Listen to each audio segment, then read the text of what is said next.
लाहौर के एक आधुनिक इलाके में फराह अपनी माँ और बहन भाइयों के साथ रहती थी। उसके घर के पास एक क्रिकेट ग्राउंड था जहाँ रोज क्रिकेट मैच होते थे। ग्राउंड के साथ टी जना नाम की एक जगह थी और वहीं पास से ट्रेन की पटरी गुजरती थी जहाँ हर थोड़ी देर में ट्रेनें दौड़ती थीं।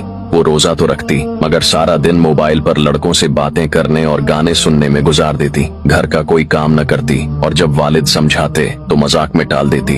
रोजा रखना ही बहुत बड़ा काम है, बाकी सब फजुल है। उसकी माँ भी ऐसी ही थी, दौलत को सबसे ज्यादा अहमियत देने वाली, शौहर और नेक बेटे को दबाने वाली और बेटियों को आजाद छोड़ने वाली। फराह की बहन भी उसी की तरह थी। इन दोनों को न रोजे की कदर थी न इबादत की, मगर जब घर वाले देखते तो फराह इबादत का झूठा ड्रामा करने लगती। तस्बीह हाथ में लेकर बैठ जाती ताकि सब यही समझें कि वो नेक है। फराह का बाप एक मेहनती मजदूर था जो सुबह काम पर चला जाता और रात को थका हारा घर लौटता, मगर जब वो आता तो बीवी उसके साथ नौकरों जैसा सलूक करती। वो खाने के लिए कहता तो वो तंजिया कहती, इतनी मेहनत करते हो फिर भी शिकायतें करते हो, खुद जाकर खा लो। जब वो अपनी मेहनत की कमाई घर लाता तो बीवी जबरदस्ती उसके हाथ से पैसे छीन लेती और पूछती, पूरे पैसे कहाँ हैं? एक एक रुपए का हिसाब दो। अगर शौहर कुछ पैसे अपनी जरूरतों के लिए रख लेता तो वो चीखने लगती, ये पैसे मेरे हैं, तुम्हें अपनी कमाई रखने का कोई हक नहीं। दो भाई, एक माँ का गुलाम, दूसरा बाप की तरह मेहनती फराह के दो भाई थे।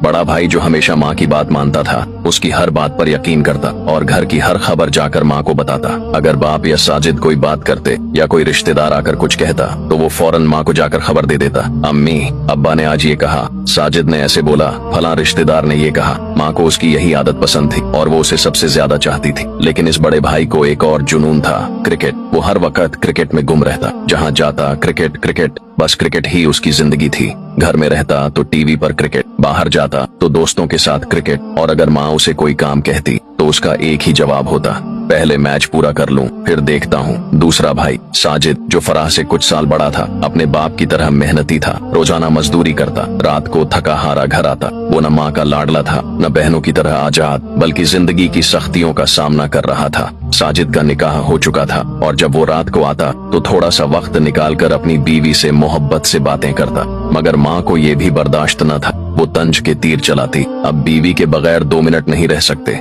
माँ के लिए वक्त नहीं बचा, बस बीवी ही सब कुछ बन गई। तू भी अपने बाप की तरह बीवी का गुलाम बन गया। रमजान की खूबसूरत रात, फराह पर अल्लाह का अजाब। एक रात जब सब लोग तरावीह पढ़ रहे थे, फराह और उसकी बहन मोबाइल में मग्न थीं। अचानक फराह का जिस्म कांपने लगा, आंखों के आगे अंधेरा छा गया और वो जमीन पर गिर पड़ी। बहन खौफजदा हो गई। वो फराह के करीब आई और उसकी बेहोशी में सवाल करने लगी, फराह तुम्हें क्या हो गया? ये सब क्यों हो रहा है? कहीं तुम्हें अल्लाह के अजाब ने तो नहीं पकड़ लिया? मगर फराह कुछ न बोल सकी, उसकी जबान बंद हो चुकी थी। फराह को फौरन अस्पताल ले जाया गया। डॉक्टर ने कहा इसका इलाज मुमकिन है मगर काफी पैसे लगेंगे। माँ के चेहरे का रंग बदल गया। वो जो सारी दौलत जमा करने में लगी रहती थी, आज जब बेटी की जिंदगी बचाने का वक्त आया तो वो कहने लगी, इतने पैसे मेरे पास नहीं है, मैं ये खर्च नहीं कर सकती। बड़ा भाई भी माँ की तरह ही था, वो भी खामोश खड़ा रहा। मगर साजिद आगे बढ़ा। उसने अपनी सारी जमा पूंजी निकाली और फराह के इलाज के लिए दे दी। अल्लाह ने रहम किया और इलाज के बाद फराह ठीक हो गई। आंख खुलते ही उसकी आंखों से आंसू जारी हो गए। वो रोती हुई साजिद के गले लग गई और रोते रोते कहने लगी,